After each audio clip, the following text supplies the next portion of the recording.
I'm going live now. Okay, we are live. Hi everyone, Okay. welcome.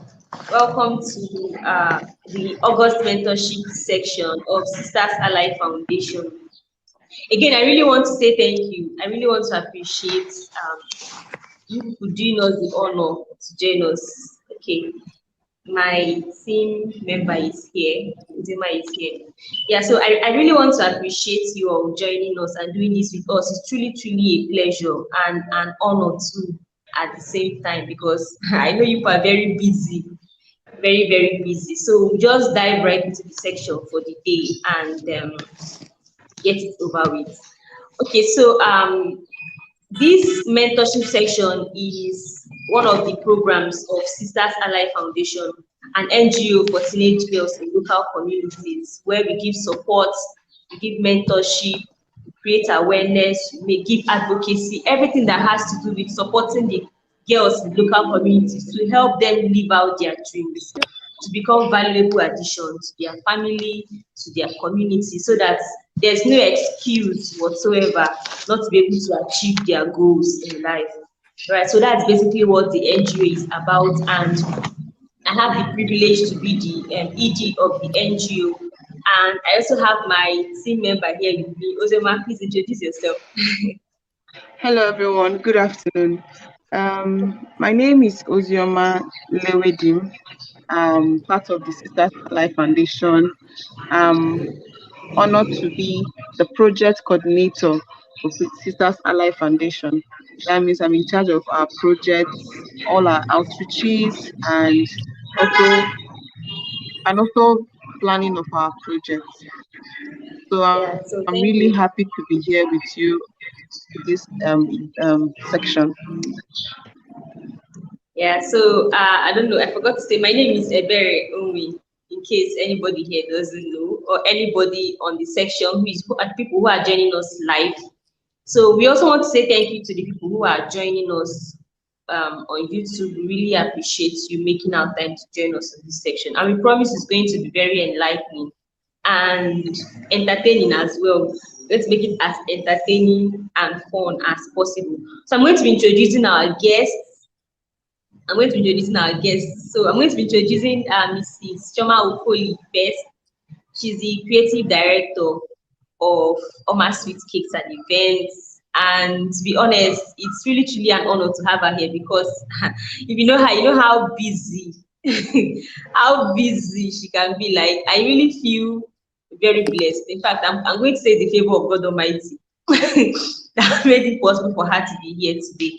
So she's the founder, and it's also a pleasure to announce that she's also one of our partners. She just became one of our partners, so she's going to be volunteering to train some of our beneficiaries from September this year with skills around catering, baking, and things like that. So you see that she's not just a good businesswoman, but she's also very passionate about girls. And to be honest, when I wanted to tell her about it, I was wondering like, because when she hustles for money, I wanted to say, God, did she agree to do this kind of thing? But I was very surprised to find out she has already been doing it before, way before I even spoke to her about it. So you see, you don't judge a book by the cover.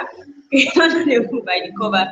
She's a very kind woman, and to be honest, it's a blessing to have her join us on this section. So ma, this is me officially saying thank you, and not just thank you for joining us, but thank you for everything you have in mind to do for the beneficiaries. To be honest, you don't really know how much it's going to go because some of those girls, they don't even have any plan. They may have plans, but they may not be seeing the possibility of doing something like that unless someone like you actually volunteers to help them. So it's really a pleasure to have you. And the second speaker we have today is Miss Helen Imoberi.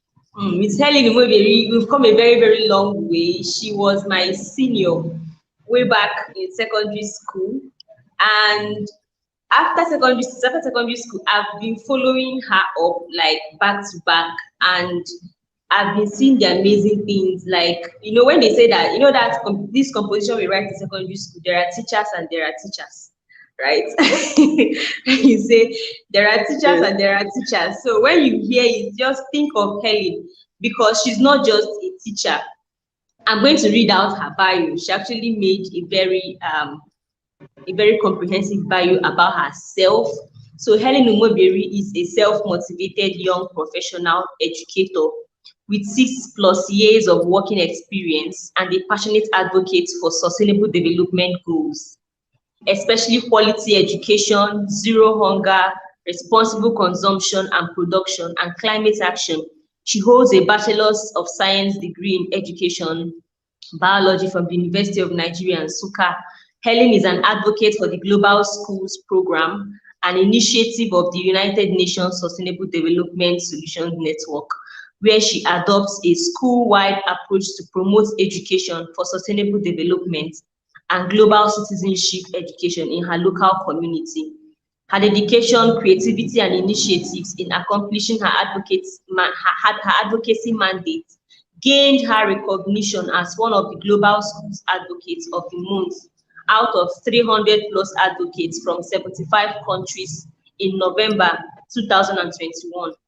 In March 2022, she received an award of recognition by the Young African Leaders Initiative, Yali Network, Lagos, for her selflessness and act of contribution to the network and community at large. She was also recognized as one of the 6 outstanding mentee awards of Mandela Washington Fellowship Alumni Association of Nigeria for the first cohort of her mentorship scheme for Yali Network members, sponsored by the US Mission in Nigeria.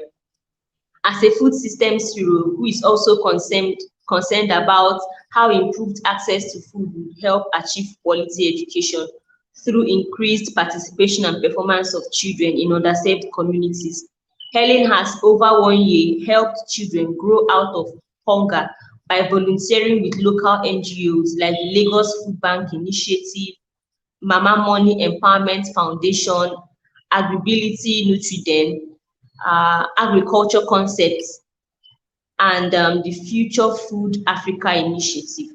Helen is committed to championing actions that will inspire and motivate the younger generation towards gaining the 21st century skills for solving the world's greatest challenges of hunger, poverty, climate change, and violence. Currently, Helen is working as a global education ambassador of the Education Sustainability and Vocational Initiative, a community of youths leading change in digital literacy for professional development, career advancement, and socio-economic empowerment.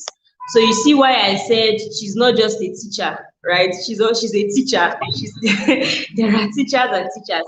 And to be honest, one thing I really love about Helen is the fact that, you know how in Nigeria we feel that teachers are people that did not find anything else to do with themselves. Like, you know, people that maybe they don't have a job and they can't find a job and they don't have money to start a business. You know, that's what we feel teachers are. People that don't have anything else to do. So if you don't have anything else to do and you can read and write, the next thing is to go and teach in Nigeria, right? So, and that is why our educational system is actually the way it is. But with people like Helen, who are not just teachers, but who are passionate about developing themselves so that they can compete with teachers from anywhere in the world. You know, imagine your child in a classroom with a teacher like that. That is the dream of everybody. Everybody. Where your children can comfortably look at their teacher and they can see somebody who is inspiring them to grow beyond scoring first position in class, but becoming a global champion.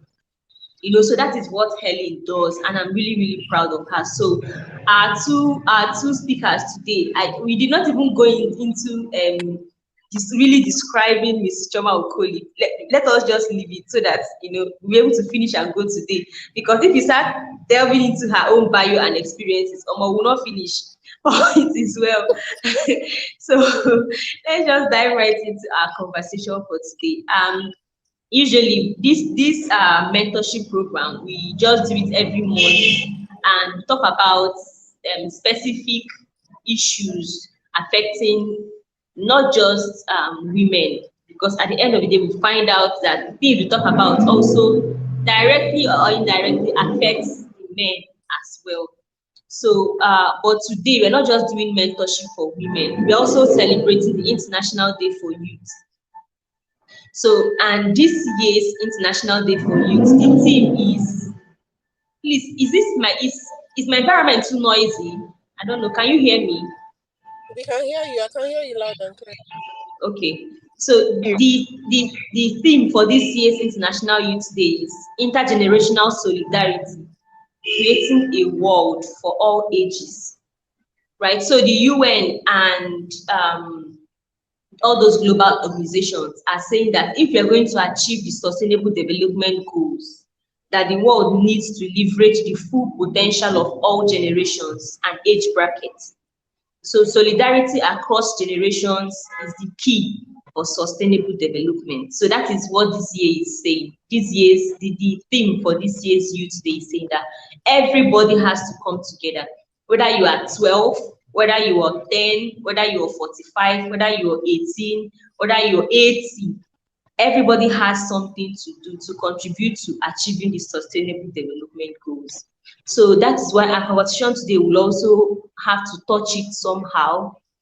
We'll talk about it and see how we'll go about, how we'll arrive, how we'll also address that issue. So we're beginning with talking about purpose. Purpose. So beginning with talking about purpose, right? So our conversation today is really around discovering yourself, discovering your path for yourself, what you should be doing with your life, and not what you should be doing based on what other people are doing, what you yourself should be doing. So I'm going to be beginning with Mrs. Choma Okoli. So please, ma, can you share with us on your journey to self-discovery? What age did you first decide to try something new? At what age did you say, okay, let me leave my comfort zone, like we like to say it, and try something I've not tried before? Could be learning a skill or starting a business, whatever. So what age did you start? Please, let's try to make it as story like as possible. Just share your story, not just answer the question like yes or no and the other kind of thing. Okay. For me, I would say I've always been popular right from when I was younger, because this traits that you see was transferred to me by my mom. You get, my mom is a strong husband, never at home. She's always, so we normally help her business and all. Your So your voice is breaking. I don't know. Is it just me? can you hear me now? Yeah, we can hear you now. Can everybody hear me like clear?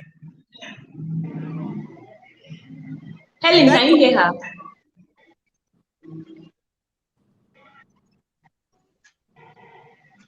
Kelly, your mic is I think her muted. voice is breaking from my own side too. Can you hear her now?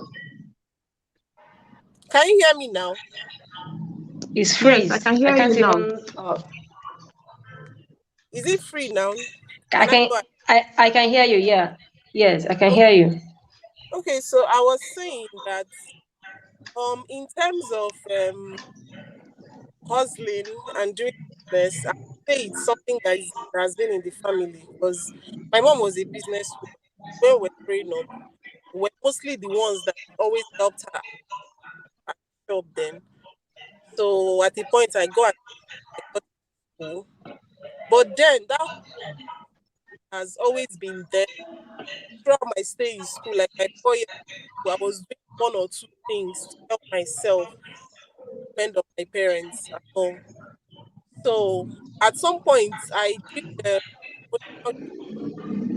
other times I did teaching job, like after school hours. I go to different families to train their. I did all of that. And then when I came out, now these are the kind of are the jobs that pay like monthly. Do you get?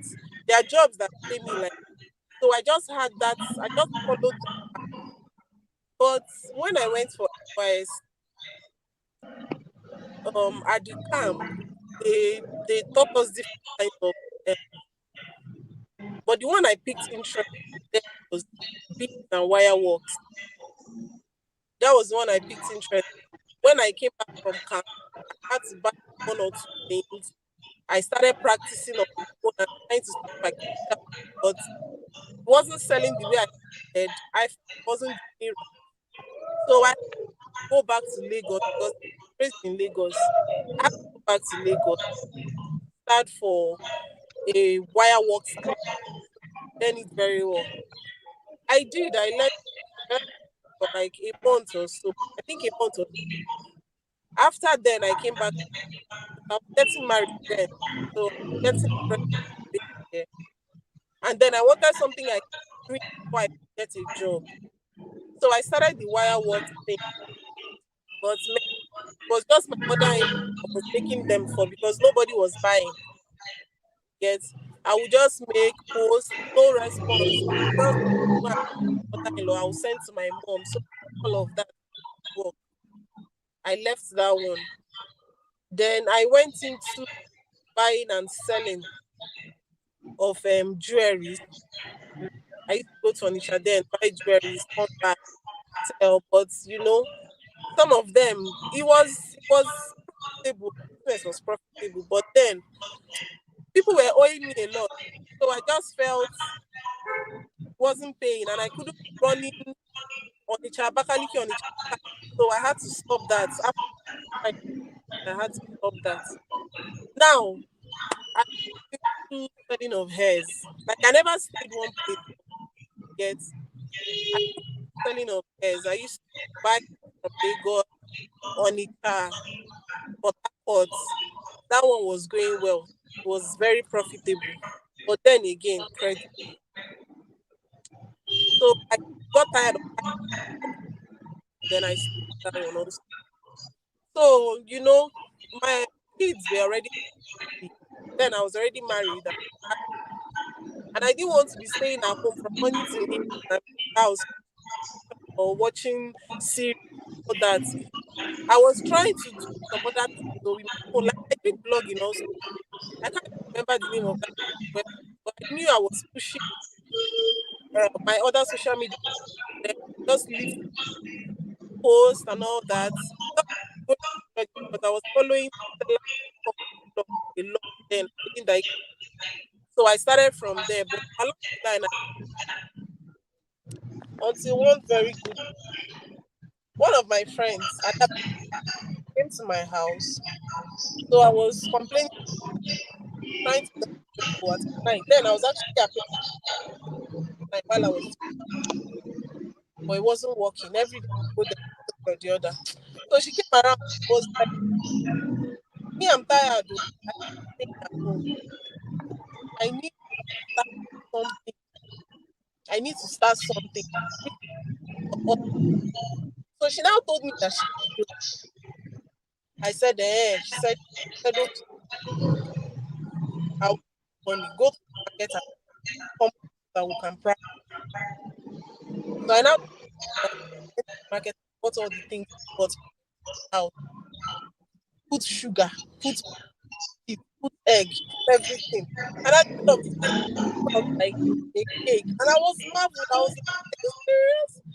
So like somebody can just mix all this together and put it in the oven and it will bake and come out like a cake. When my husband came back that day, I he said it's a lie. I went and brought it. It was nice. His cousin said it was nice. That was where the passion from. That was where he started from. I now fell in love with it. Day and night I was watching videos. Any recipe I'll give her taste for me. I was giving people cakes. I'll make pie. I was teaching myself then. I had to go for everything I was doing was just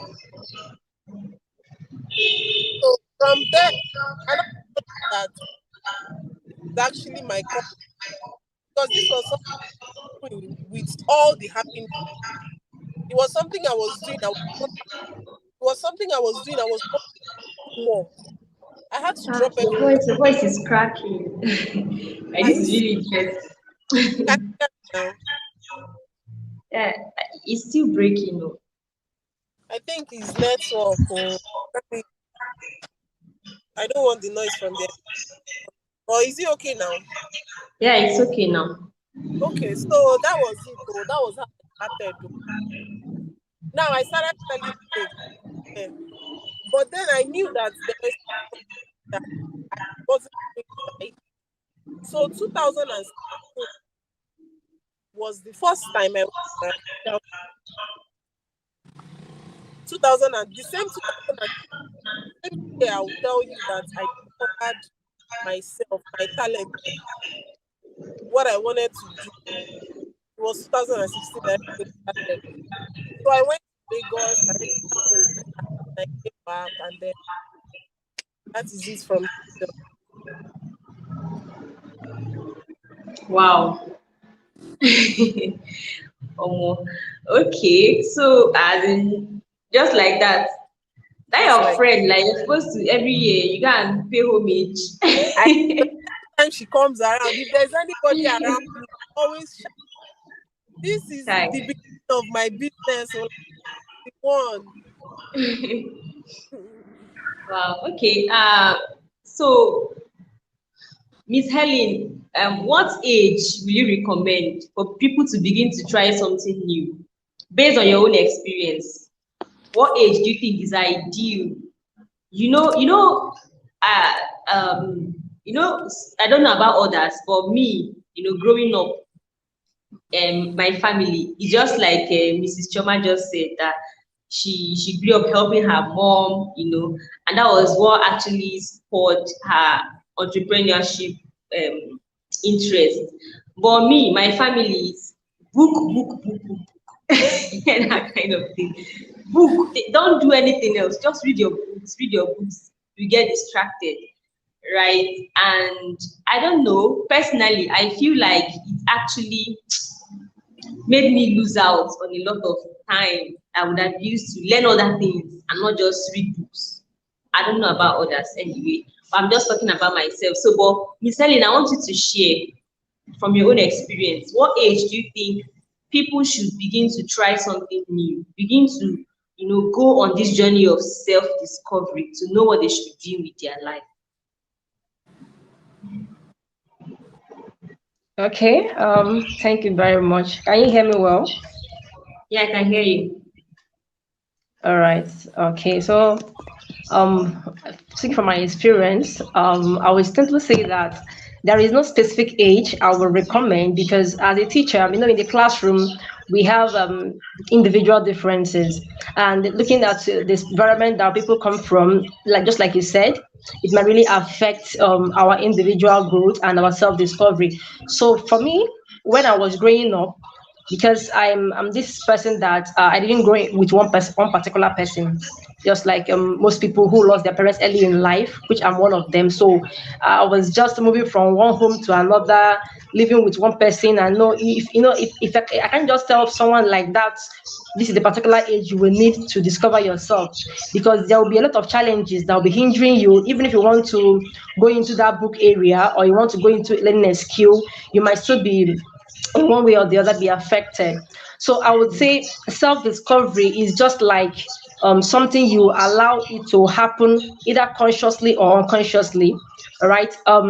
Now when I finished secondary school, all right, I had to learn a skill, for instance, in the computer sector, and after in the computer field, and after that, I needed to just do kind of an internship for a few months. So when I had to do that, and during my presentation, I discovered that I can actually draw a crowd when I'm speaking. So I discovered that okay, I might have this skill of teaching others, and I also saw myself telling people about things, and they will see it as something reasonable. So I begin to see myself. This is actually where I might end up, maybe being a teacher to guide people. And when I got my admission to go and study education, I grabbed it. I didn't even waste the time. I didn't even waste time at all. So then begin to see it happening again. Right in the university, I saw myself teaching others, mentoring them, And so you see, I allowed myself I'm allowing you to come cautiously for me. So, but I can't tell someone that this is a particular age that you would be able to go into this journey, because we have individual difference. That is just the fact, and our environment affects us a lot. All right, so that is how I would put that. But if at all, I would recommend for someone when it is best to start this journey, I would say it is good to start early enough in life. If at all, even in secondary school, begin to showcase your talents, begin to allow yourself to do things that you can do without losing energy. That is the things that you have passion in doing. Let me put an answer. For example, I love to run. All right, that's one of the things I love doing so much, and I love to do things for people without asking them for anything. That is to volunteer for someone. So maybe by the time someone begins to do that kind of a thing, you do the things that you see yourself doing without someone, even without paying you. You can do it with having a confidence in you. Maybe that is where the journey will start, and then you begin to see the things you are good at, and then that is how the journey starts. So it's something that I would say it comes to you either consciously or unconsciously, depending on the environment we can find ourselves. Thank you. Yeah, okay. And that actually, you see, it also validates what Mrs. Joma said. Even though she was consciously looking for what to do, right? Because she didn't want to be idle. And the funny thing is, she wasn't even doing it because she wanted to do self-discovery, all this purpose talk we are saying now. She was just doing it because she wanted to be busy. She just wanted to do something. And right on that journey of wanting to do something, she discovered something way, way deeper. She discovered something she actually loves to do, something that she's doing till today, since 2016, and it's paying her. She's not tired of doing it, she's not regretting doing it, and nothing.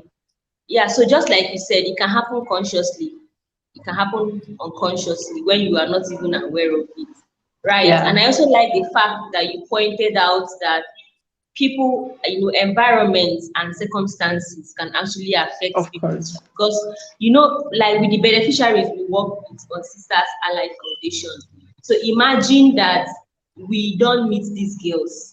Maybe something did not bring them our way. No matter what these girls try to do, they can just do what they can do. You understand? Yeah, It's like in 2020 when we went to a particular school and we're asking girls, okay, so what do you want to do? The skills they were mentioning were skills they can learn in their immediate environment.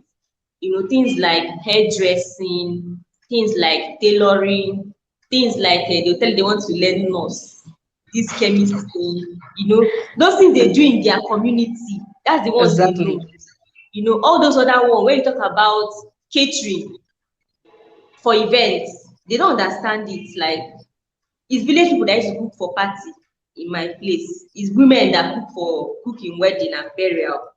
So they don't understand that people can, bake cakes, or people. When we had our last meeting with beneficiaries, we were showing them, we're telling them, even if you want to do tailoring, remove your mindset from the kind of tailoring you see in your community. We're showing them tailors on Instagram who were making even all these ready to go wears and are selling them like 5K for one, 6K for one, and they were screaming like Jesus. Even those people that are selling 20 something, 30 something, they were just so excited about it. They've never seen it before, right? Yeah, So the truth is, it's just like you said, and the environment can actually affect somebody's decision in self-discovery and yeah. how you're able to even go about it. Yeah, so and yeah, thank you very much for that answer. So the Thank you. next question. Okay, I don't know if I'm to add to what you just said, concerning your environment affecting your choice in making a decision or knowing when to even have a purpose. Apart from environment, platforms which people are exposed to help them.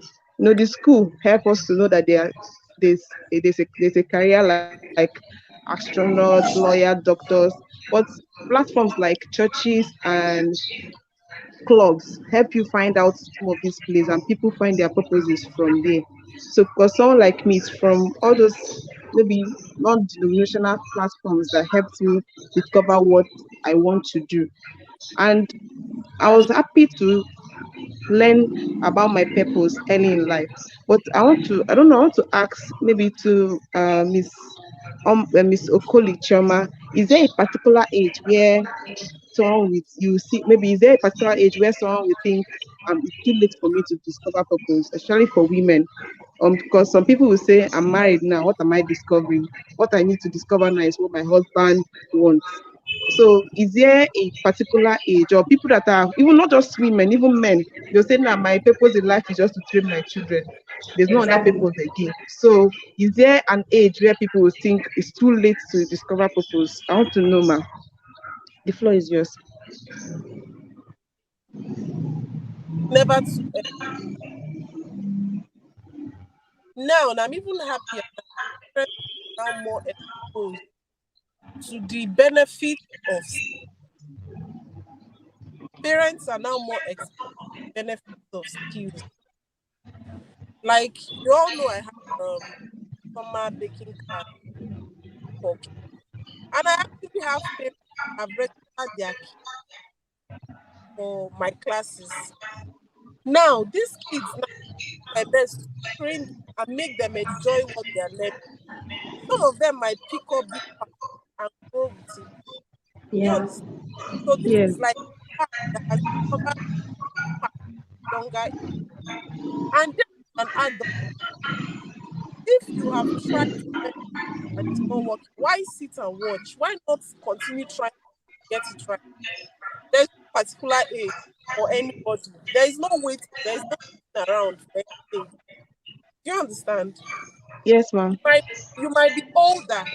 You might discover your pet when you're much, much more older. And then there's this thing I believe that everybody has a destiny. And I'm a Yes. believer of God. Oh. And I always believe that God talks to me. Same way I Okay. believe everybody. Now it's now your ability to that is the problem. It's now your ability to live the problem. A lot of persons running that are just from one to the other. I will take consist an example. You know there are people that are addicted to porn. There are people that are addicted to this 10,000 naira and they've been failing and they've not stopped. Do you understand? Yes, Guys, ma'am. it's obvious you're running kitty kata. You don't want to settle down and find your purpose. You don't want to sit and find your purpose. You're just roaming around. You're just roaming around. When you're ready to calm down, you calm down and then you find the rest. Everybody has a purpose. We have people that that me a baker. You get. We have other people that Mm. have talent. Talents are scattered all over the world. God created each and every one of us with a talent. You understand? It's now your Yes. ability to be able to discover it that is the problem. So there is no certain age for anybody to discover.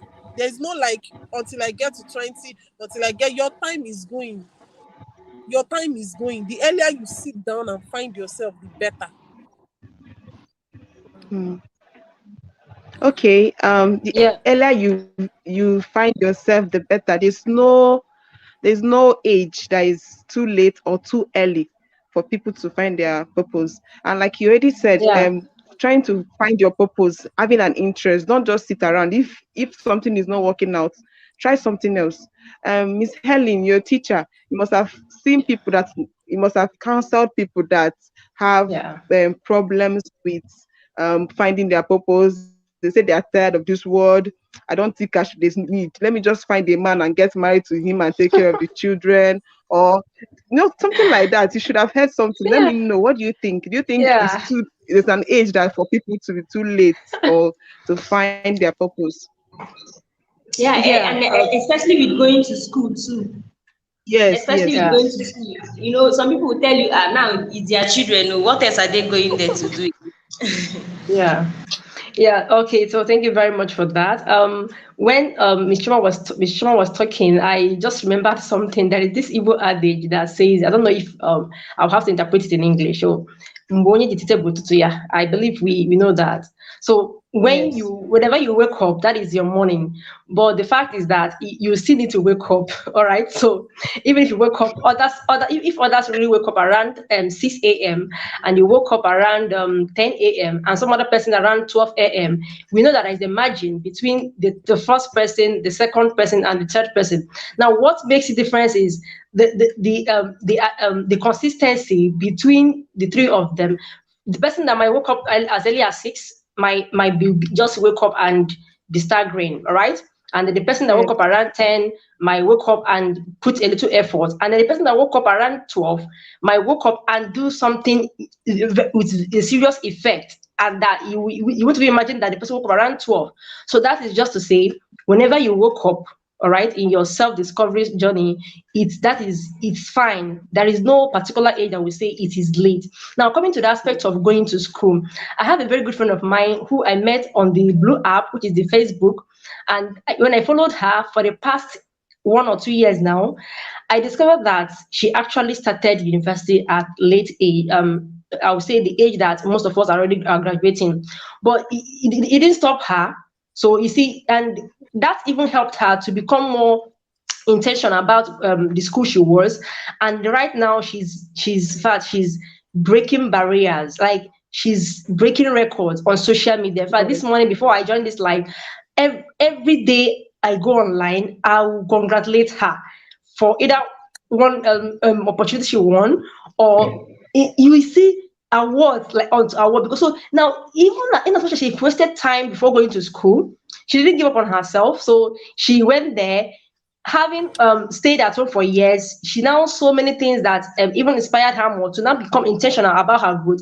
And that is how the journey to her achievement started. So there is no age, I would say, it's too late. The fact is that you discovered yourself. You discover yourself, work on yourself, and achieve your goals. So, but coming to the aspect of marriage for women, so many people will say, "I am married now.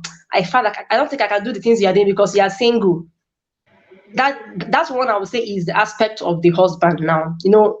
Some of them, when you get married to them, they never knew you one day woke up one day and say, I want to start doing some stuff like that. So now that's what most people who are single before going to marriage will now discuss with their spouse that I want to do this. And if you're giving me a go ahead of that, that is how they will now go ahead to agree. It's an agreement. So, but when you're coming to a marriage, when you're already married, you have children you're taking care of, you have to start working on their own future. All right. And then you are bringing about your own stuff. I discovered that I have this talent, I want to go into it. And your children also have their own and they want to go into it. So it's the burden. All right. So I'm now, I would say it is that aspect that we'll talk about. Okay, you might say it is late, but it's not late if the husband understands. All right, it's all about understanding and support. Some husbands will understand you and they will support you. I know of a girlfriend who the husband has supported a lot, and she's now in the out of Nigeria doing so many stuff. It's all about support, understanding. So there is no age, I would say, it's too late for you to start your journey or your self-discovery journey. Thank you. Okay. When I started my university education, so this man that we met in our general class, the man he was up to the age of, I think it was up to the age of 50. This man was strikingly old, but this man was more serious and more active in class than all of us, and he wanted to study medicine. Do you know Yeah. people will randomly meet him and say, sir, don't you think you already have grandchildren? Why do you want to study medicine? Say, medicine is my life. We used to not say calling him Papa. So the man, so I maybe from him, a lot of persons that even because to see a lot of persons that gave up in because I wanted to study medicine too, although I didn't study it anymore, thank God. But a lot of persons wanted to study medicine. That man encouraged them to write job again. As in just seeing that he never gave up on his dreams. And I think he has graduated last year from medicine. Yeah, yeah, As yeah. old as he is. Yeah, Okay. sorry to cut you short. So coming to that aspect, all right, I will now bring it to this. Okay, why he was very serious with the studies, why some other person that are maybe their age are lesser in that field, is because he Uh, has experienced a lot of either difficulties in getting opportunities that his age hindered him from. And so he knew that coming to this university at this age, he has to put everything he needs to achieve this, because he knows that, yes, this is what he wants, all right? He has this passion to achieve this. But you discover that, okay, even when I was in school, I had so many people who studied education with me. I saw some of them, let me just come, make sure that before I graduate, I get married. I don't know if you have that kind of experience when you meet some people. Yes. They say they want to have two certificates when they're coming out, right? So they do have certificates of marriage and certificates of education. So that is just their intention. So even if they have something like C or D, it's not their problem, all right? Because they already have a mindset that I must come out with two certificates, marriage and education. But this man now, knowing the fact that he knows what he wants, age has denied him for a long time, and now that he has this opportunity, he wouldn't want to miss it. That is why he's putting so much effort to achieve that. And that's what I said. And whenever you wake up, that is your morning. And those who wake up around 6 might delay. Those who wake up around 10 might delay. But someone who wake up around 12 will not want to delay anymore, because he has wasted a lot of time already. And he will put everything necessary. He will do anything necessary to be the best in that particular area of discovery. Yeah. Thank you. Yeah. Thank you so much, Miss Helen. Isabel, you should give us one or two from your own side. Let's know what you must have stories on this in this line. Yeah, meeting girls, and you know what they say. I actually do. My roommates, not anyway. Let me just call her my roommate, because I know we spent some times together. She was doing PhD when I was running off my master's. So we got to share my room at some point when we were doing our project. This woman, she has a medical doctor. Her daughter is a medical doctor. Her son is a lawyer. I think one is an engineer, and something like that. But her children are all graduates. And she made me ashamed of myself, because the way she was reading, like, I was like, is it not the same school that all of us are in? But despite how old she was, this woman was so strong. If they are saying, there's no water in the hostel, I am not, she will grab buckets, go and look for water. Like, she will walk out, carry that bucket. You see how we like, what kind of woman is this? She has already hustled, she has taken her bath, she's already on her project. All these things we do, all this copy and paste we do in Nigeria university, it's not for her. She took her time. That her project, she did the research herself, one word after another. And you see her project, that project was over 800 pages. She did her work thoroughly. I was just always amazed, like, what is this? And this is a woman that had kids that are all, in fact, one of the times she came, she kept calling. Hi, Bishop. Right now asked her, okay, what's going on? And all these calls. She now said her daughter was being inducted that day as a medical doctor. Like, and she has her PhD now. She just did her external defense.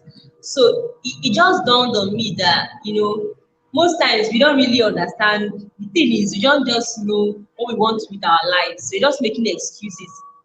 Age is not a barrier. Full stop. That's just, age is not a barrier. You can do whatever it is you want to do with yourself and become who you want to be, right? So, and this particular conversation actually leads to our next question. I feel like we even answered it, but I just really want us to address it, because we have Miss Helen, you will understand what I'm saying, because I know we've sent out some applications together, and you see most of them will tell you age bracket 18 to 35, 18 to 35, most of them 18, some 21 to 35, right? And it's looking as if after 35 you don't have any other opportunities for yourself.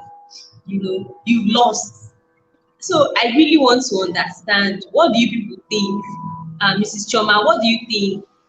Have you had any experience where maybe you wanted to send out an application, or maybe for funding or scholarship, or anything, and then they are telling you age bracket is this, you have not reached it or you've passed it?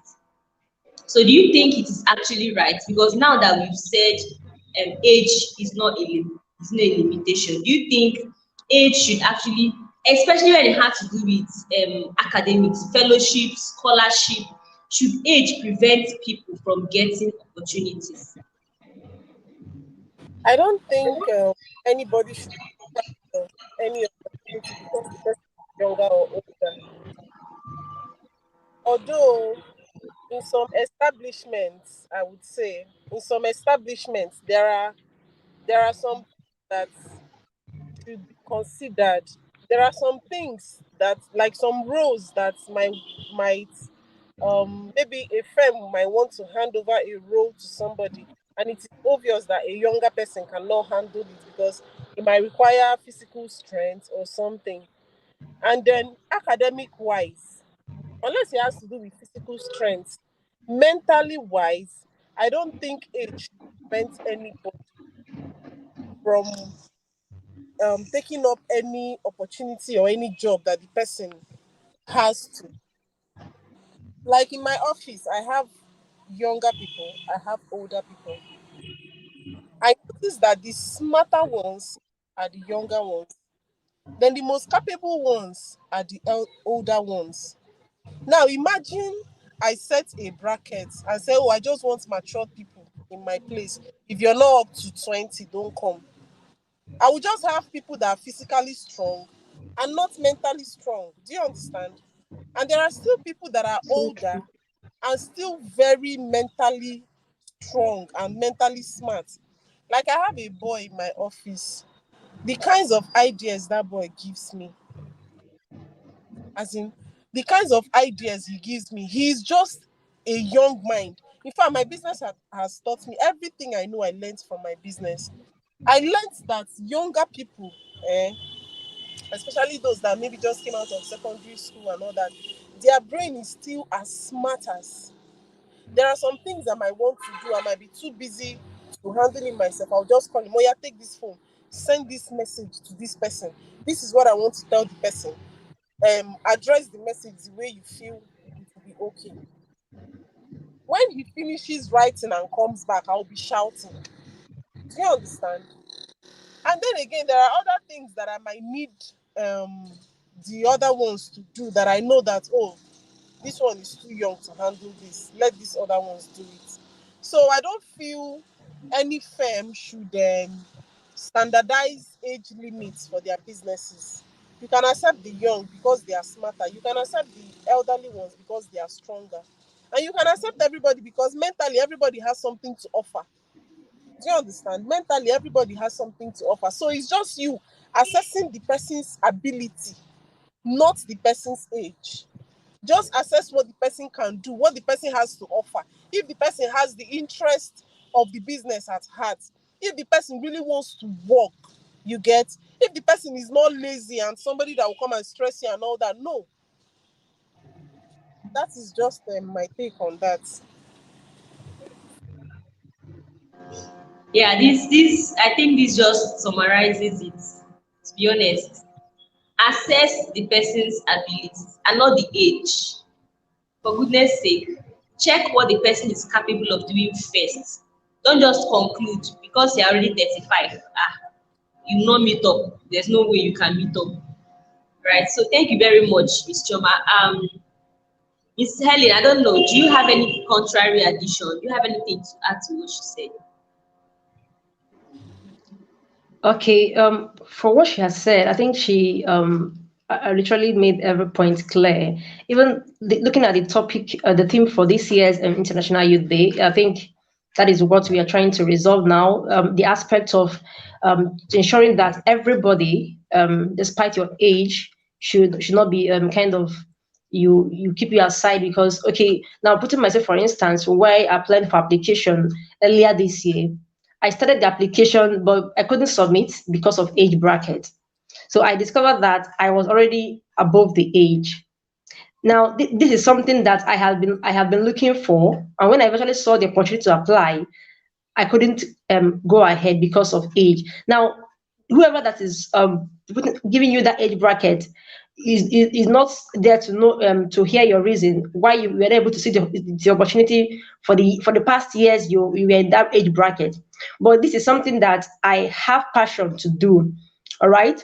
I came to know about the opportunity just lately. No, now when you tell me that I don't have to apply because my age is above this, now you were telling me that I shouldn't continue with my purpose in life, because that will actually lead me to another level. So there shouldn't be any age tag to applications. But what I think why most of the time the fellowships you see, the scholarship you see, why you see that age most of the time from 18 to 25 or 18 to 30 or 35 or thereabouts. So I think most of these opportunities are not given by Africans, if you watch out. Now, what does that mean? Simply shows that the people that are giving this opportunity believe that in their own country, that is the age limit you're supposed to become somebody. I met somebody a few days ago. I discovered that she's already a professor of my age, and I'm like, I'm still struggling to get my master's. So you know that mindset, an African mindset, and a white man's mindset. So that is just the so she's already I think, yeah. The other person had a PhD, the other one had a doctorate, a master's degree, and I'm like, I was telling myself, where was I when all these things were happening? But I discovered that I was trying to find myself. That was when I was still discovering myself, you see. So for them, they discover themselves early in life. In fact, they even start from primary school for them. But we in primary school, we are still singing some stuff like that, and we are still, so that is just, so the age should not be a barrier for we Africans. But you know that now that we are aware that is a challenge for us to get some opportunities, we now need to tell the younger ones coming up, see, you need to start early so that you don't miss up on this opportunity and all that. All right. So that is what I would say. But for me, age should not be a barrier.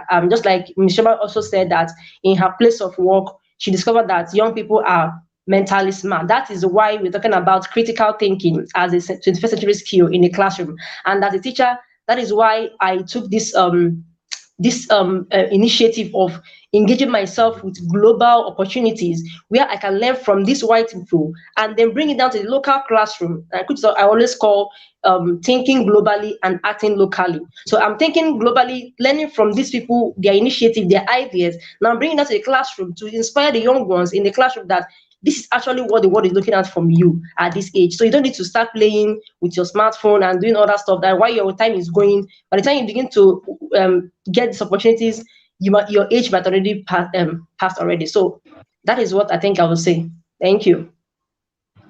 All right, thank you very much. Thank you very much. Like, this was really, really insightful. I don't want to add anything to what both of you have said because you've just said everything. Right? Thank Yes, you yes. very much. So, Yes, I think they really said a lot in this age limitation. The thing is that in if you are someone that is actually discovering something for yourself, you already said age is not a limitation. You learning a skill and you finding a job, age coming in when you are learning a skill is different from age coming in when you are trying to get an opportunity to work somewhere. So age shouldn't be a thing, and that's assessing your abilities as assessing the abilities of people that are around you is one key thing I've learned from Miss Choma. Miss Choma, I was thinking of something. You know, I've been following you online, and I've been seeing it's like you give us daily updates of your activities. And I used to think, I don't know, have you ever thought of giving up? Like, is there any time you've thought of, I'm tired of Oma sweets and cakes and sweets. This perfecting, the Greek yogurt woman did not show. My strawberries, what happened? Everything it's as if everything is turning around. Like, what what has kept you holding on to your dream, to your goals? What has kept you on? What is it? I want to know. yeah, let me add something to her question. You know how how you mentioned something about people that are running kitty kitty kata kata, right? So Yes. we also see people that are doing one thing. They know that that thing is not working, but because motivational speakers have told us to be consistent, so they keep doing it year after year, year after year, keep putting it. So how do you know when to say, "Omo, it's time to pack up this particular thing and move on"? I beg you, that too. Okay. In this aspect of ever feeling like giving up in the business, if I say I've never had that, I would be lying. I know I do a lot, but the only thing that has kept me is not just the passion I have for my business, but Okay. how am I going to put this now? Most people say I like money too much, I chase money. No, the major thing I chase is satisfying my customers. So not even the money. The fear of, Oma, do you have parfait? And then I'll say no. That's why I don't stop. Oma, do you have donuts? Do you have burger? And I will say no. Do you get? In this business, I've come to understand that I'm not the only one doing this thing. There are a lot of other persons doing it. And if I don't have, they will move. They might now move and now taste somebody else's own and now stay there. That's my loss. Do you understand? So over time, what has kept my business has gone beyond passion. It has gone beyond the likeness, the happiness I enjoy doing my thing. It has gone beyond that. It's mainly the customer's satisfaction. People wake up in the morning and they want to buy stuff from Oma. People wake up in the morning, like people wake up when they are making plans, they are putting you in their plans, like, okay, in the afternoon, we'll go to Oma's place and eat parfait. When they now come and they don't get, you get, I feel like I have failed them. Now, most times, I won't say most times, I've come to understand that my business is seasonal. You get. Sometimes we have rush. Sometimes it's good. Other times, when he wants to drive like this is the part that we don't talk about. This is the part I don't talk about. When he wants to dry up like this, you will sit down and be asking, hey, are you sure I will not even sell this my delivery boss? Because he's just consuming fuel and I'm paying salary to the driver, yet we're not running deliveries. Do you understand? But then again, I have this voice that always talks to me. I have this voice that always calls me to order. When I think of, as in when I start feeling like we're not doing well again, my mind will remind me of the times I was doing well. Shebi this time last year, you were so busy running up and down, doing this, doing that. Everybody was, you know. So why are you complaining now? What if God is just giving me opportunity to rest? Because actually my business takes a lot. It takes a lot of thinking, it takes a lot of physical activity, and we do this on a daily basis. Do you understand? So what I now do is, when the going is good, we enjoy, we rush, we do the whole work. But when it dries up, I rest. That's what I do. That's why you see me sometimes. I'm going out, having fun, playing. Just know, say work no day. I seize those opportunities to enjoy myself, to rest and prepare for when it will come. And I'm a very optimistic person. I'm a very optimistic person. I can wake up today with 0 naira in my account. Eh? I will still come out. I will still come out. I can wake up today with nobody ordering parfait, nobody ordering burger, nobody ordering anything. But I will come out and produce all those things and be waiting. Do you understand? Because I believe that Yes. somehow, somebody will come. Now, Yes. recently, I Yes. started puff puff. I said I was going to be selling puff puff every Thursdays and Friday, every Thursdays and Fridays. But I noticed that other times people will still call me. Do you have puff? I'll now say no. Do you have puff? I'll say no. I said, well, some people might start their week on a Monday. They might not be patient enough to wait for you till Thursday to eat puff puff. They will just go somewhere else and buy. I started making Yes. puff puff. Whether there is order or there is no order, I will just give them. Oh yeah, make 1 kg. Let's just make 1 kg and put. I just what's on a show glass ever. Before the end of the day, that puff puff that had no order from morning will sell and none will remain by evening. Do you understand? Wow. So most times, so Yes. oftentimes I have even thought of, are you sure I won't just relocate and go and join my family abroad? Are you sure I won't just start looking for something else that I will add to this business that will be keeping me busy when I'm not busy? But then again, it's time. I used to tell people, you see, time cures everything. Time cures everything. If you feel like you're not making sales today, wait, but don't stop. Keep pushing. That day will pass. You don't know what tomorrow holds. Do you Mm. understand? You don't know what tomorrow Yes. holds. When you wake up tomorrow, go out and see. Let's see whether tomorrow will be better than today was.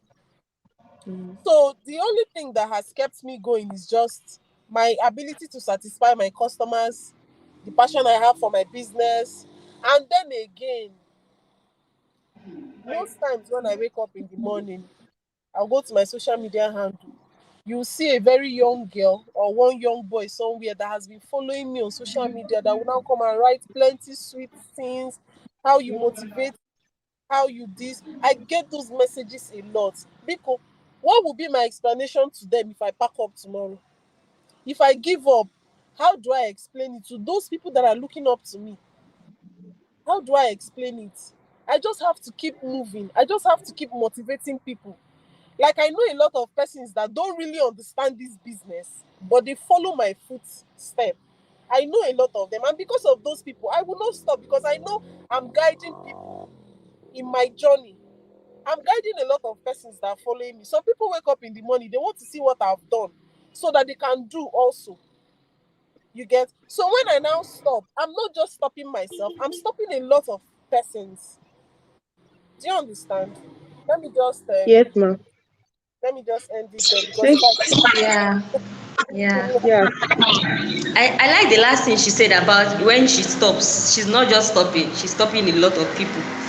No, I Yes. just feel everybody on this particular section should actually have that at the back of their minds. You know, you don't have, it's not just about when you're doing something substantial, something big like she's doing. Sometimes it could just be in the little things. Just be in the little things. Maybe your neighbor at home just likes the way you comport yourself. She just likes the way you don't fight with people, even though a lot of people are fighting your compound, but they've never heard anything like that. And the girl is just watching you. And then maybe one day, because one yeye person now came to provoke you, you now want to come and show them in this compound that you can also talk. So imagine what that girl that has been looking up to you will now feel like. That means everybody is crazy, you know. So I just feel like it's not just in the big things. It should also go way, way down to the little things. Yeah. Miss Helen, is there anything you want to add? Especially with that my last question.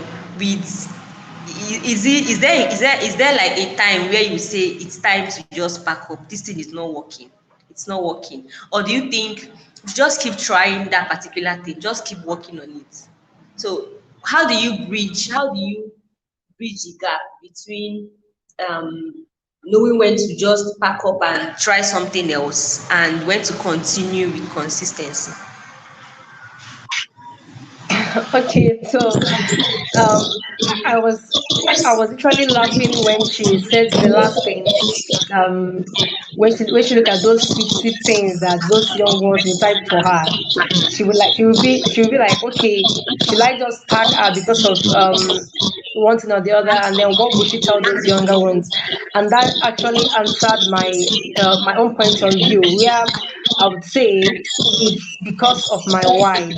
So I actually know why I'm into this field I am as a teacher. I know that okay, I have a lot of people that are looking up to me, knowing that even now just my dressing alone as a teacher is inspiring them, right? The way I position myself is inspiring them. So I feel that okay, if I actually give up at this stage, maybe one or the other is discouraging me, that what will I tell them? And I remember that okay, my life is attached to these people, or rather I would say so many people, their lives are being linked to mine. And I'll just remember what one of my mentors would tell me, that if you know your why for being on this earth, then there is a need for you to never give up. Because when God created you, or when God created me, He has already attached so many people below me that either through me they will get to discover themselves, or through me they will get to gain opportunities. So that means if I give up on myself, then these other people are going to also not get to gain those opportunities. So as a teacher, in Nigeria, in Nigerian aspect, or in Africa aspect, you know what teaching is all about. You know how we are paid. Let me just start from there. So I'm going to share my experience. From the day one I started teaching, I have wanted to give up. That is just the fact.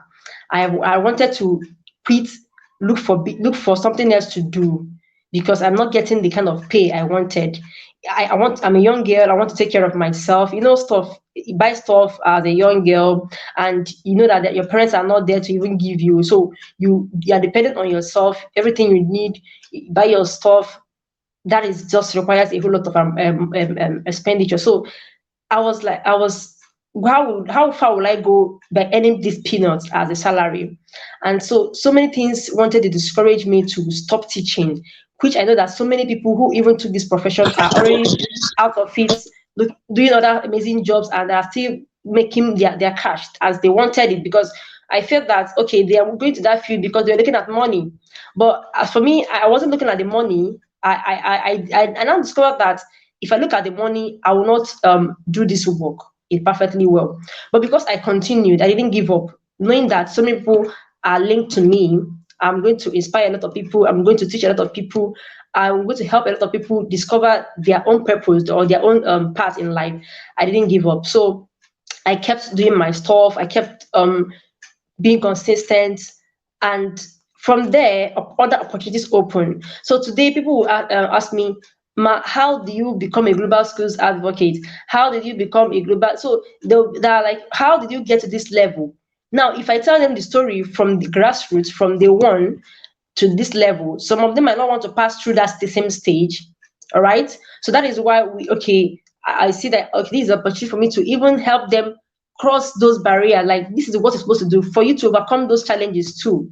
So if I woke up to any morning to say, okay, I want to stop teaching, automatically I'm going to break that trade that God has connected me to other people that are under me, that are coming up after me. So that is one thing I say that has kept me moving. All right, that's I'll call it the self motivation. Is not by the thing that my job is giving me. My job is not paying me well, but that peace of mind I have, that zeal to help others discover themselves, that zeal to help others understand that they are actually in this life to become a great version of themselves, that zeal to help them to kind of navigate so many things in life.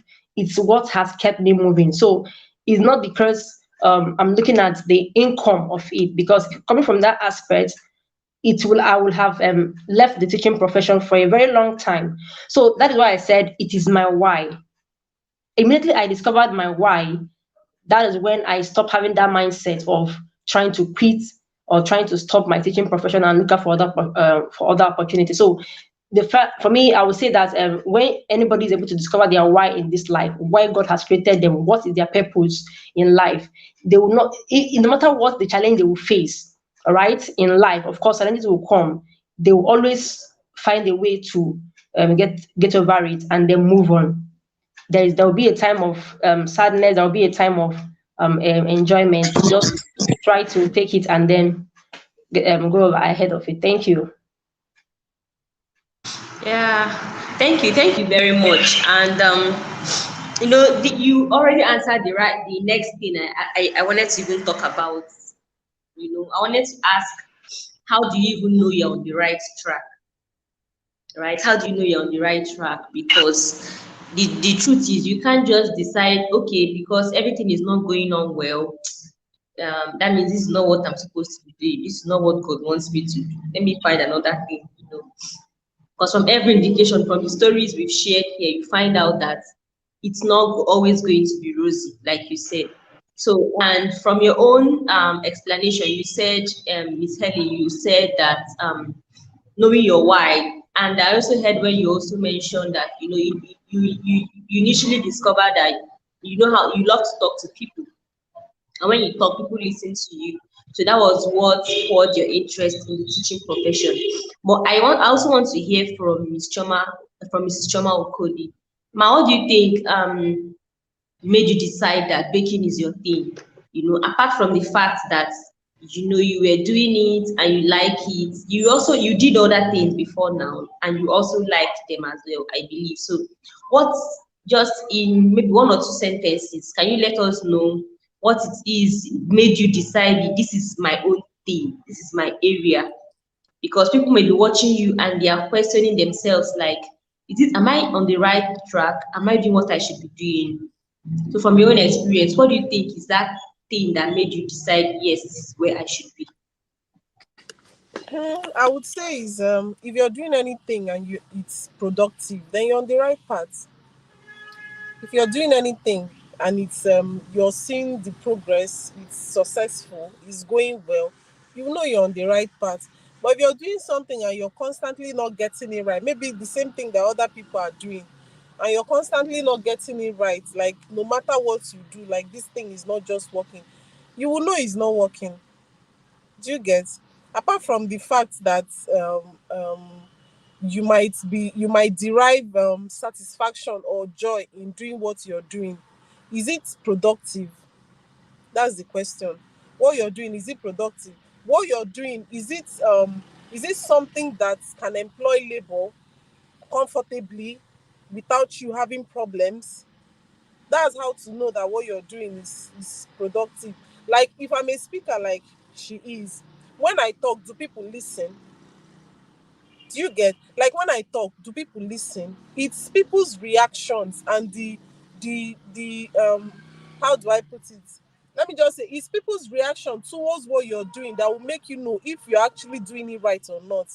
Even as experienced as I am in this business, I still have some certain persons that I call from time to time and say, okay, so far I've been running this business. What are your observations? Do you think I'm doing well or not? Because for myself, I might feel like, oh, everything is going fine. Like I know everything is going fine. But people that are watching might be seeing where there are lapses that you yourself cannot see. I have this group of friends that we normally have a video conversation um, from time to time. We talk about our businesses, the things we've observed, and all that, you know. So people point out some things that even me, I'm not aware of. And then I take corrections from those things and I keep moving. Now, I know a lot of persons that are in this baking business that are not doing well, but they are still there.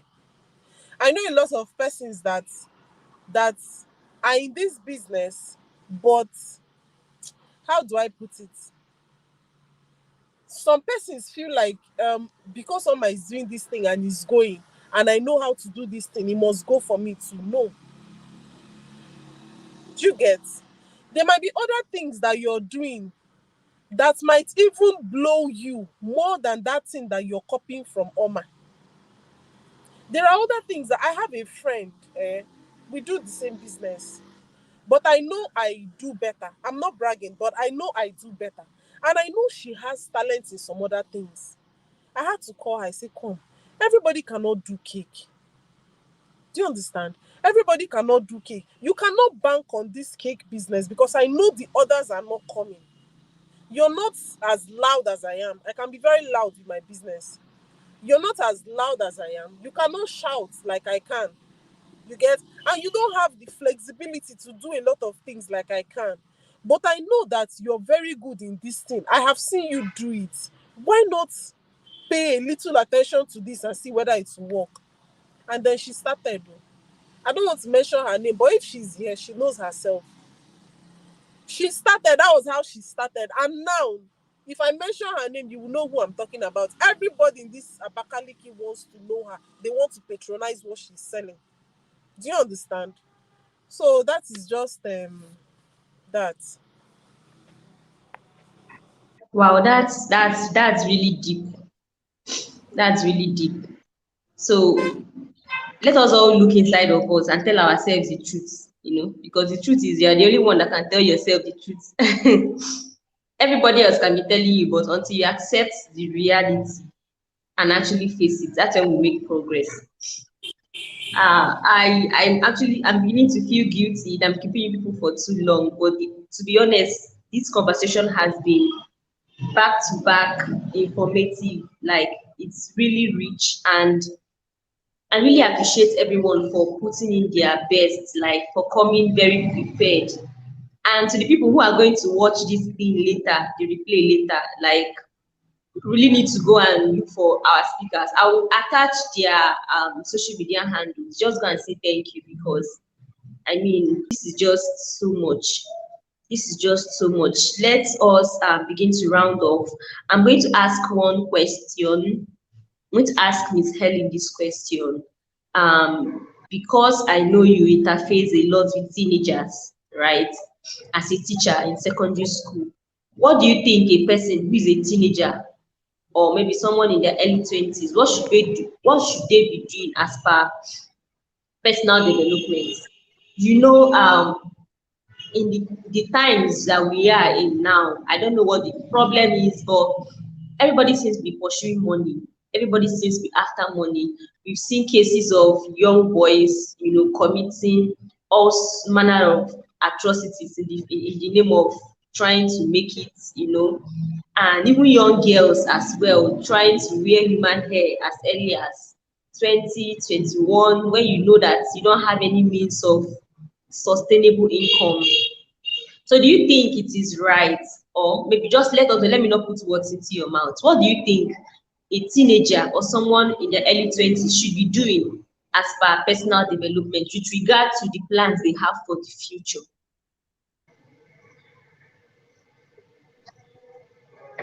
Okay, thank you very much for that. Okay, so for the fact that I work with a lot of teenagers, I think that gave me the age to even respond to this question. That is why you addressed it that to me. Okay, so when I look at my classroom, most of the times I would see them.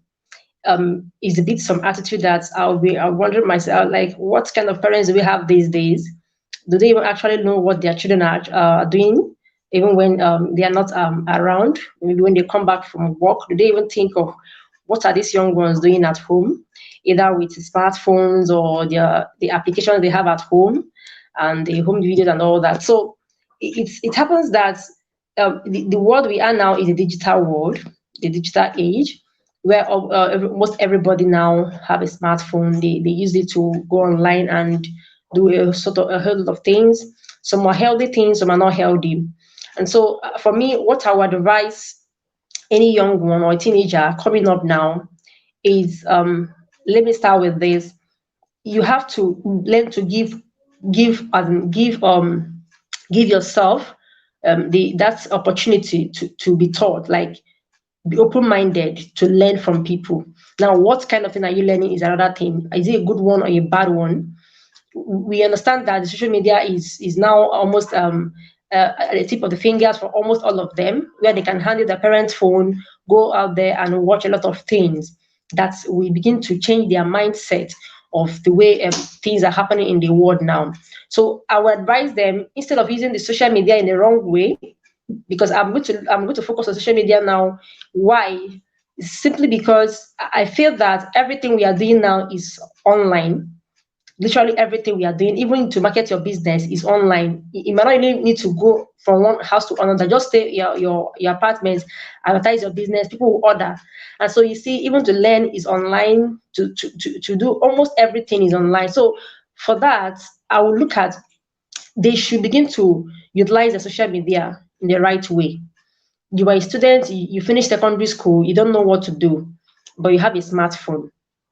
Utilize it, learn a skill, a soft skill, because soft skill is something that can keep you earning anywhere you are. You don't need to carry, you don't need to you don't, even if you travel for long distance, you can still stay there and do your work. You don't need to close down office and then say, I'm traveling for this and for that, I'm not going to work. But you have a soft skill, anywhere you are, you render your services and you get paid. So you need to use your smartphone, learn soft skills, develop yourself, get opportunities on social media, begin to utilize them. Now, you might find it difficult to even get these opportunities. Now, what I do tell my students is just allow yourself to be mentored by someone who has crossed that bridge. Like, you want to go to this field, for instance, and you have come across those people who are into that professional field. The best thing you could do to yourself is to get to follow them and study their way of life, like study the way they do their business, they do their stuff on social media. Let me use Mrs. Choma, for instance. She's here. So now I want to go into business, all right? And I discovered that she's there. She's this kind of person that she don't joke with her social media handle. She posts stuff, and I will study the kind of energy, even with her family. She still make it a kind of every day to post something. That shows that for me to be an entrepreneur, I need to have that kind of skill to be consistent, to show up every day, not to relent, like just to relax and then think I can do it anytime. So if you relax, the moment you're relaxing, somebody else is taking up the opportunity. So you follow these people that are already in that area and study them. There's this thing I have done for years. When I discovered that my speaking disability will affect me in my field as a teacher, what I did then was, after my secondary school, I took up this computer training. That was where I started opening up my mind to interact with people, because I do hide. When I discovered that if I talk, they will laugh at me. People will laugh at me because of the way I talk. I stutter a lot. And so I started coming out, right? I felt that was a setback for me, but I started coming out. So after that, I went to university again. I didn't even relax there. I started calling people to teach them, because I know that the more I teach, the more I break that barrier. All right. I didn't just go there to go and study, read book, come out with any result and go. That is all. I cannot defend it because I cannot even teach. So that is how I started. So I needed to get these people. I mentor them. The more I talk to them, the more I begin to break that barrier of stuttering. But it's not as if I have totally removed it, but at least to an extent, people can hear me. I can communicate for you to even hear what I'm saying. If not, I will still be in that level because I didn't make any effort to move. So that was what I did personally. I took a step to keep practicing.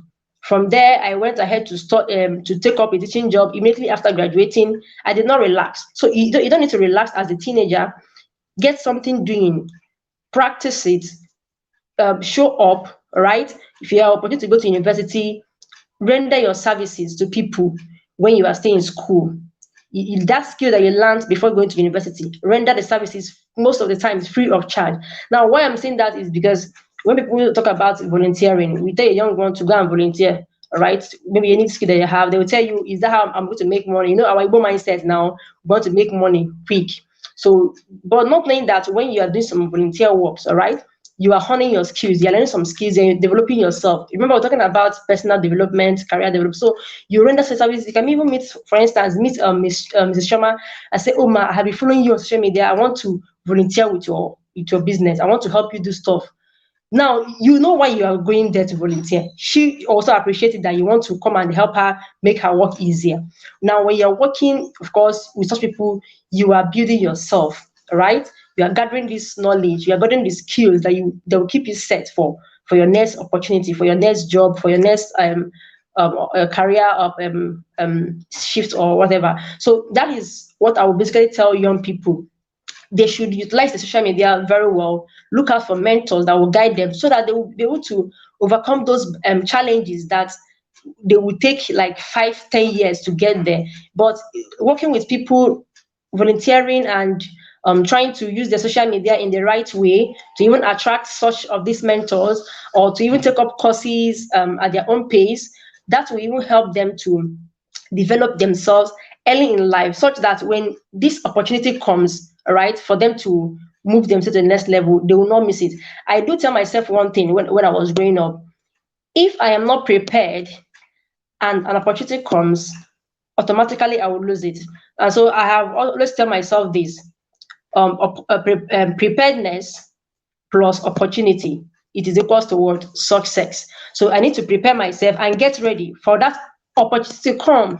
And so that whenever that opportunity comes, I will do what? I will grab it. So, but if you're not prepared, you don't have a story to tell, you don't have an experience where you have worked for people to learn a skills or to even hone your skills, when the opportunity for you to move to the next stage come, you will not have a story to tell, you will not have an experience to share for you to grab that opportunity. And that is what we're talking about, success in life. So let young people, the young ones, begin to know how to get mentors that will mentor them, guide them to make this life easier for them, so that they will not try to begin to encounter same challenges that their parents also had when they were growing up, or and begin to waste their time doing stuff that are not relevant, either on social media or offline. So that is what I think I would advise young ones to do. They should take up courses, they should take up learning skills, soft skills online, render services to people free of charge most of the time, if it will not affect them, all right?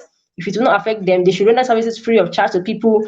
Give them, as in give out all right? Give out all, because when you want to do something and you begin to do a camouflage life, one day it will show. So you give out yourself, work, don't do a kind of a pretense work. You work, because even while you're working, sometimes the person you're working might even get like, wow, this person can even do this without paying, all right? And that might even land your next job. You might end up getting a job from there, or someone might even refer you.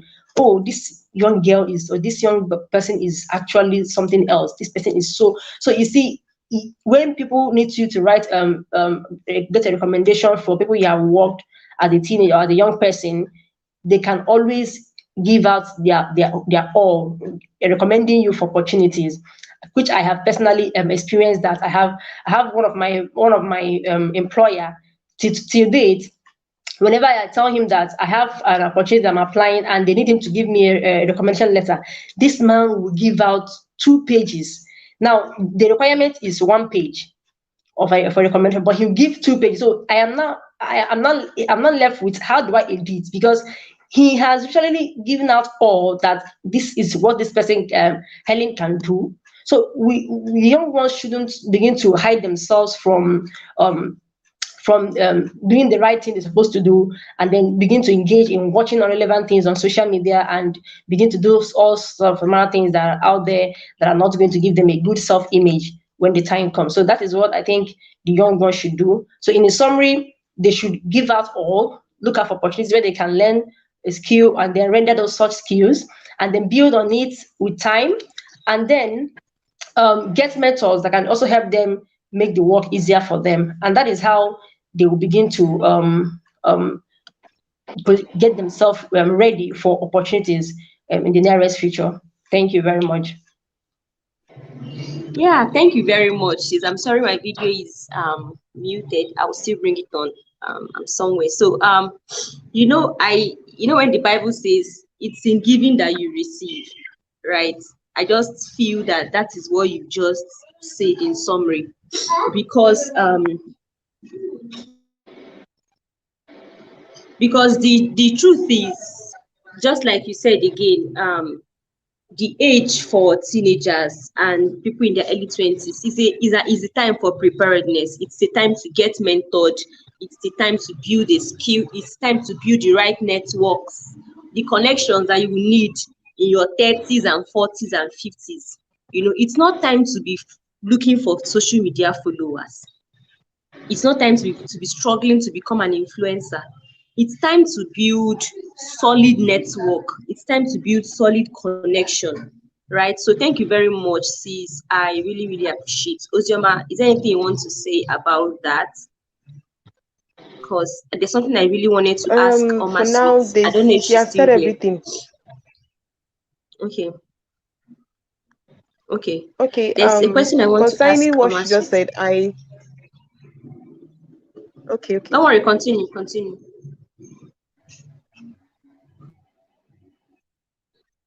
Okay, concerning what she just said, the fact that we have to, the fact that the social media has been given to us as a platform to meet people and to gain everything. In fact, everything is on social media, as she already said. The thing is that there are skills that are free of charge that people learn online. The skills I'm using to actually support my business and my life right now, I learned it for free online. I didn't pay anybody. I found it online, I studied it, and I learned it. Some people say you're always on your phone. What are you always looking?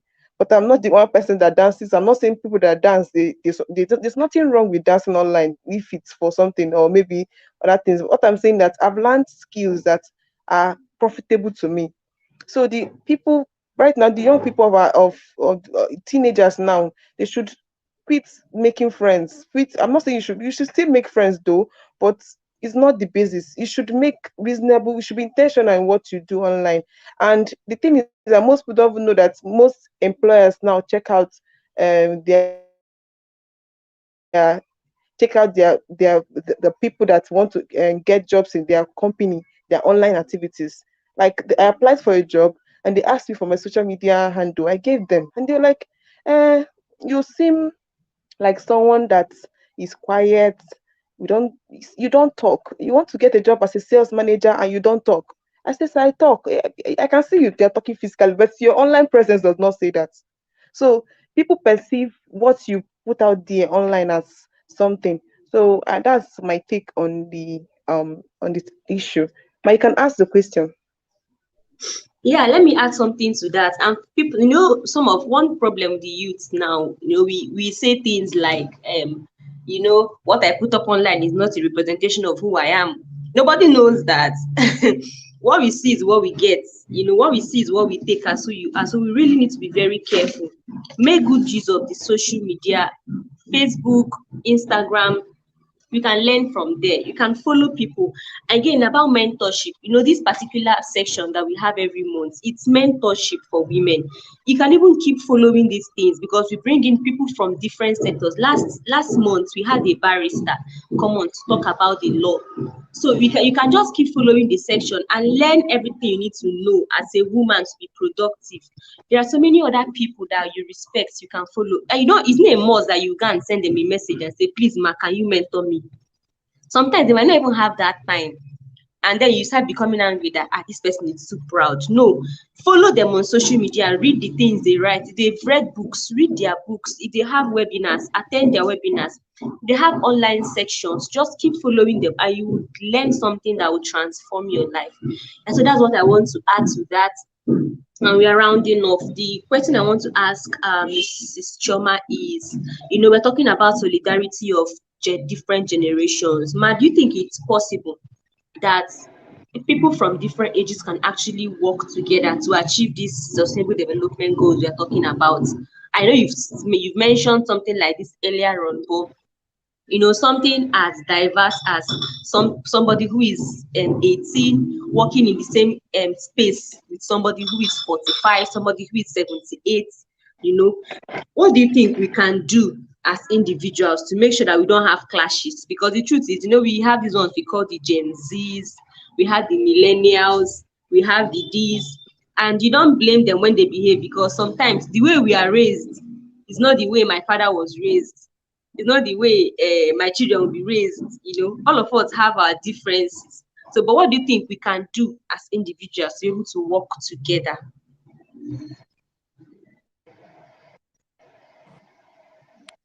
Um, what I'll say about that is that everybody coming together to work together, they are doing that because they have a goal. They have a goal. They have a particular thing they are striving at. So um, the only thing I would say is just self-respect. It's just self-respect, because if I find myself in the midst of younger people and then I don't behave right, they will insult me. They will insult me. So what I would say is just self-respect, and be focused on the goal, the aim, what you're asked to do. For people of different age to come together in an organization means they are working towards achieving the same thing. So like minds, everyone having the same mind is highly essential. And then again, I said self-respect. Like if I run an organization and I have people working for me. Even if you're the younger one or you're the older one, and I notice that you're disturbing my business, I'll lay you off. I will lay you off because I want everybody to have one mind. For us to be able to achieve whatever we want to achieve, we must have one mind and one interest. So if you're coming to say because I'm older than this 18 years old boy, I cannot buy his idea, the idea he's bringing in, then you're not doing it. Everybody has to be humble anywhere they find themselves. No matter how old you are, no matter how young you are, you have to be humble wherever you find yourself. I have trained people that are older than me. I will always use my business as a reference because this is like my life right now. And I don't have any other life outside my business because I don't really do much outside my business. I've trained people that are way older than me, even when I wasn't as big as this. Now I have young girls. When I started as a very young girl that I think I was around 26 then, 25, 26. As young as I was then, I was training married women, women that were bigger than me. But when you come into my place and you see that this lady is just free spirited, she doesn't hide things. She has taken your money and she's willing to give you back 100% what you have paid for. The only thing you have to do is to just mellow and learn.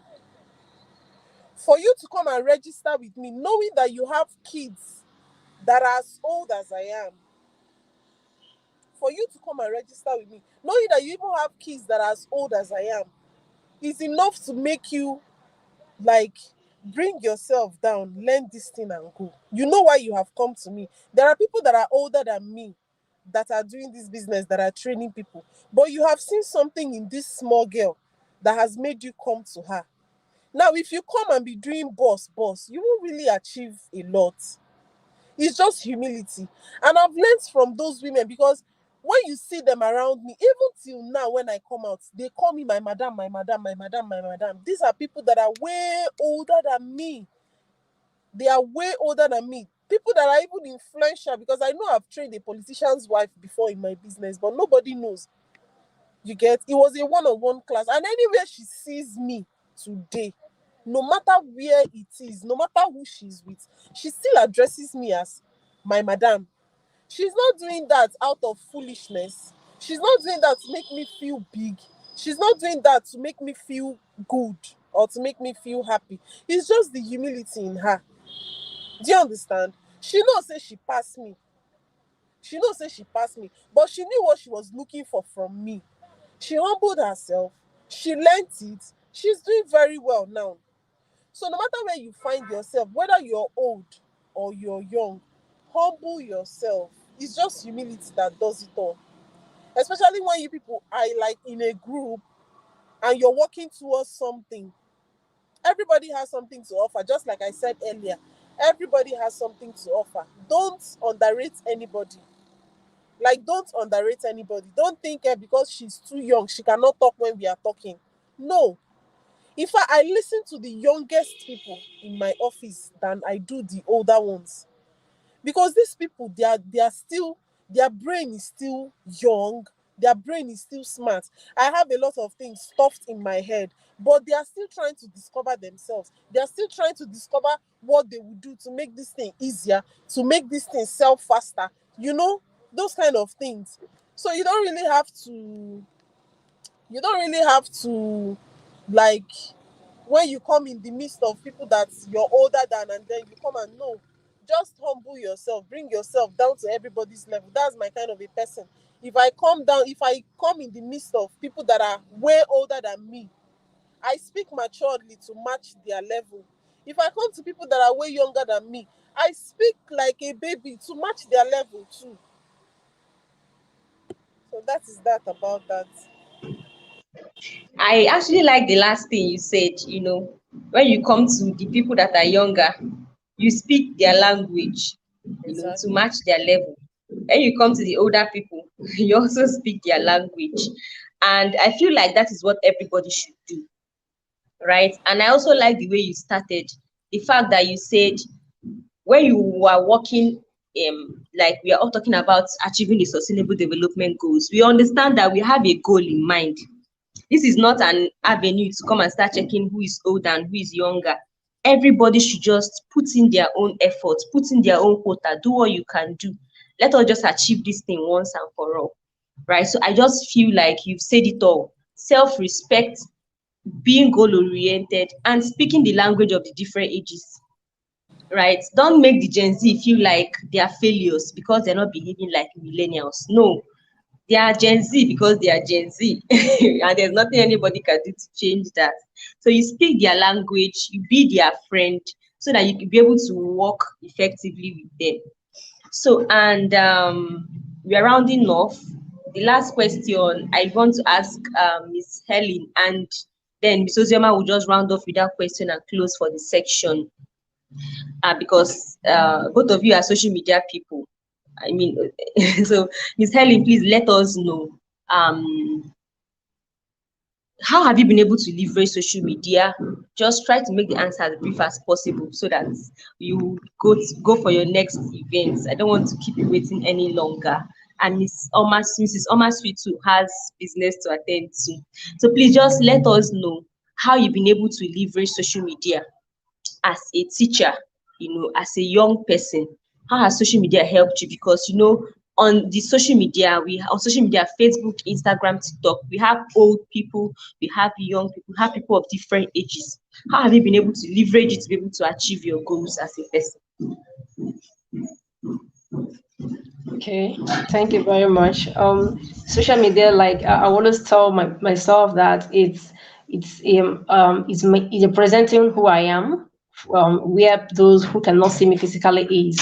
So what I have tried to do is that I make use of social media in the way that whoever that cannot see me physically, all right, to ask me certain questions, to know more about me, should at least get to know that through my social media handles.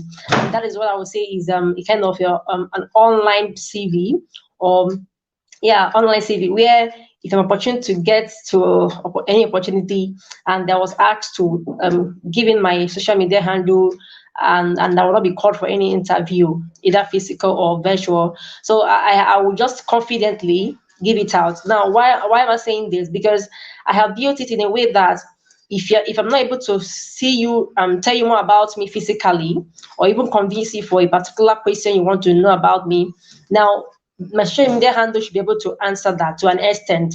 And so that is what I think for the past years I have intentionally built my social media handles the way that to be able to talk about who I am, right? So now what I have done personally is to be intentional about my social media handles. Like I will use this word. I do tell people about it, but when I say it, they will laugh. They will be like, "What does it mean by jealously?" So I have jealously guide my social media handles. Like I jealously guide it in a way that only what talks about what my belief is that will come in there. For instance, let me use Facebook as a case study, because that is where I feel I have more of my followers, and of course those who I also benefit from are.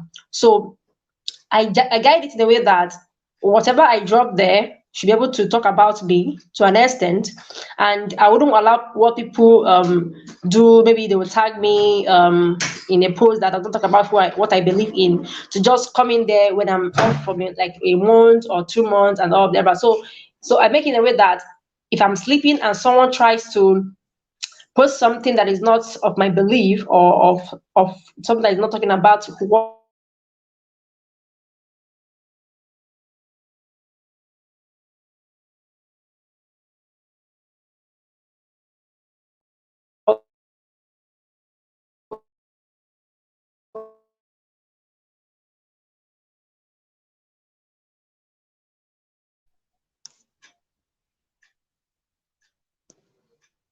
please, can you hear me? Yes, we can hear you now. Oh, okay, I think I had a call that entered, so it was breaking. So I was saying something that I had made use of my social media in a way that when anybody comes in there to visit it, it speaks a whole lot about me, right? What I believe in. So I have jealously guided and also use it to connect to people in various platforms, be that LinkedIn, Facebook, Instagram, and even the WhatsApp. I have used it to build healthy relationship that has provided me, I would say, 90% or even 99% of all opportunities I have gained in this life as a teacher, right? So that is what I will tell you, and I'm very sure about that. That almost all the opportunities I have gained in this teaching profession, either in the national or globally, is I have gotten that from my social media. I would say it's possible because I have intentionally built it in a way that it will attract such opportunities, right? So I make sure that I connect with the right people. I don't just accept anybody as any kind of person as a friend, right? I will look at what I can benefit from you and what you will get from me too. If it doesn't match, I might not really accept you. Or if I see that you would kind of benefit from me more, all right, I will do that. So that is how I have utilized social media. I get opportunities that are going on. I will take it opportunity and apply and share with people, connect with people, healthy relationship, share ideas, follow people that are also in that field I am. So as a teacher, I have also given out to learners, all right, share a bit information that will help them also coming up in their own career. And I've also shared even with my fellow teachers too on social media. So even with the last engagement I had, I would say um, the last one I just graduated from in I think that was last month was basically from my Facebook I got to know about. So you see, well, Ozema was talking about social media that they said she was not a kind of a talking person, that she doesn't even talk on social media. That how would she prove that? I was smiling because I knew that I had told someone about showing up, right? Showing up on don't hide yourself. Don't hide. Come out and show yourself. But doing that, you do it in a professional way or in the right way, where you will not be able to shoot yourself on the leg. You do it in the right way, in the professional way, and you cannot achieve that if you don't follow people who are actually doing the right thing. Master what they do and then do it that way, and then you get your results. So I have practically gained a lot of results from social media by simply positioning myself and being intentional about it. Thank you very much. Okay, thank you very much. To add to that, when positioning yourself and being intentional on social media, it's good to know what social media platform shows your abilities the most. So some persons, Facebook is not the place for them. It's Twitter, where they can lash out all their mind. For some persons and some other businesses, Instagram is where they want to show themselves to. So if you feel you cannot keep up with all putting up, maybe being in all platforms, find the ones that actually speak of you and don't go beyond what you know.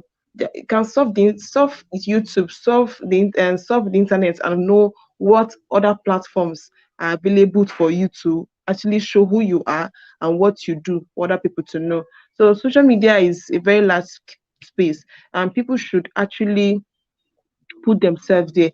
It's something I found online, although I'm not going to say that it's totally new, but it really shocked me yesterday when I found it.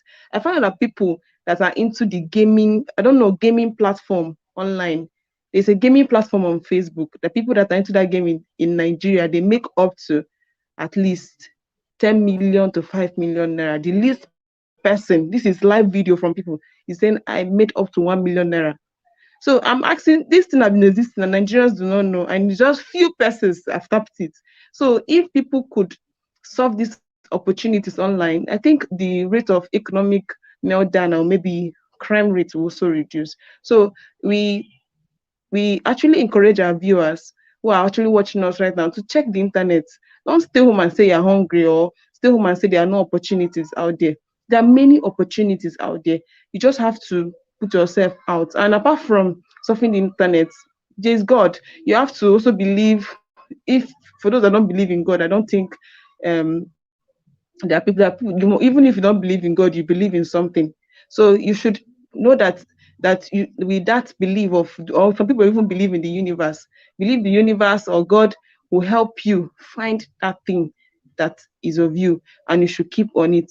I sincerely want to express my gratitude to everyone here. Miss Helen, Mrs. Oma, I'm really happy. We are Sisters Ally, we are really honored to host you here, to have you here. And also I want to thank our CEO, founder, Isabel, for this opportunity. And also enjoying our viewers to keep on with on our monthly mentorship, to keep on following this our mentorship, so that they will learn. We bring people of high profile people to this channel to teach you, and we also leave them for you to actually see and learn from. So I really want to say thank you so much. Thank you, Miss Helen. Thank you, Miss Oma. Thank you everyone for this time. Sorry that the time went on, because yours, what you are saying is actually powerful. I've really learned a lot. I Like, really learned a lot. I I want couldn't to say even cut thank you. anybody short. I just allowed everybody to talk. It's like our It was longest really section powerful. so far. It's Yes. like our longest Thank you section so so far, much. and it's very good.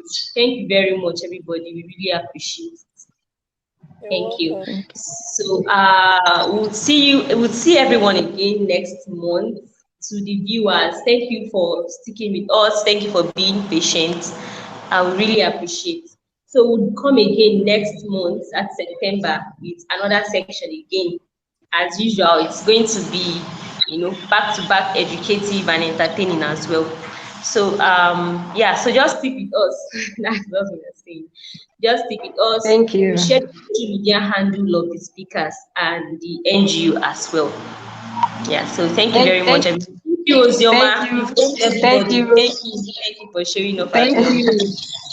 Thank Thank you for you. having us. Thank you. I really Thank appreciate you. your time. Yeah, bye.